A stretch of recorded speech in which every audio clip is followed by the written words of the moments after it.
नमस्कार.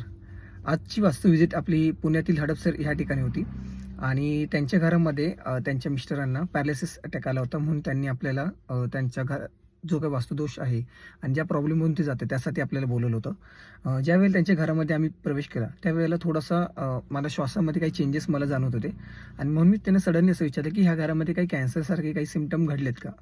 तर त्यांनी सांगितलं की त्यांच्या मिस्टरांना तोंडाचा कॅन्सरसुद्धा झालेला आहे.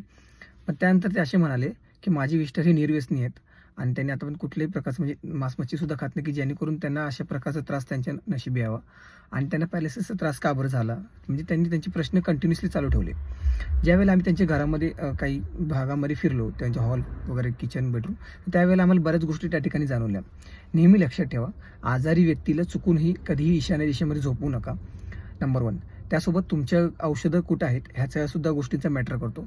आणि त्यांना जो पॅरालिसिस मारला होता तर ऑब्व्हियसली आपण जेव्हा कॅन्सरसारखे सिम्पटम किंवा अजून काही गोष्टी पाहतो त्यावेळेला आपण वायव्य, उत्तर, ईशान्य ह्या तिन्ही गोष्टींवरती, ह्या तिन्ही दिशेंवरती फार फोकस करतो, जेणेकरून तुम्हाला तुमच्या भविष्यामध्ये पॅरालिसिस नाही त्यापेक्षा सुद्धा काही डेंजर समजा कुठलाही सिम्पटम असेल तर त्याचंसुद्धा लक्षण लागू नये. त्यासोबतच त्यांच्यामध्ये सडनली ग्रोथ का होत नव्हती, कारण त्यांच्या घरामध्ये जी त्यांची झोपाची जागा होती, त्यांचे ते औषध होते हे सुद्धा योग्य दिशेत नव्हते.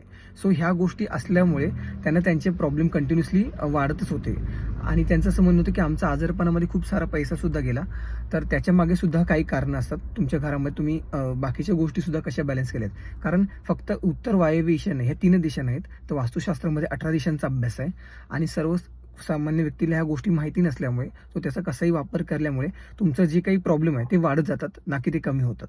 म्हणून तुम्ही सुद्धा कुठल्याही प्रॉब्लेममधून मोठे जात असाल, तुमच्या आयुष्यातही कुठली मोठी प्रॉब्लेम अडचणी जाणवत असतील तर डिस्क्रिप्शनमध्ये एक नंबर आहे, त्यामध्ये तुम्ही तुम्ही माहिती द्या, तुम्हाला जो काही अडचण आहे सांगा. नक्कीच टीम मेंबर तुम्हाला कॉल करतील आणि एक तुम्हाला काही उपाय किंवा तुम्हाला माहिती देण्याचा प्रयत्न आम्ही करू. पण कुठल्याही मोठ्या अडचणीतून जात असाल तर स्वतः उपाय करू नका. त्यांनी काय केलं होतं, घरामध्ये क्रिस्टल, यंत्र अशा बऱ्याच गोष्टी त्यामध्ये ॲड केल्या होत्या आणि ज्याच्यामुळे त्यांना फरक तर जाणवत नव्हता, पण बाकीच्या गोष्टींवरचा सुद्धा विश्वास उडत होता. तर विश्वास उडवण्याआधी सर्वप्रथम हे पहा की तुम्ही कुठली गोष्ट स्वतःच्या मनाने केली आहे का, कारण कुठलाही उपाय हा एखाद्या एक्सपर्ट व्यक्तीचा सल्ल्याशिवाय करणं फार घातक ठरू शकतं.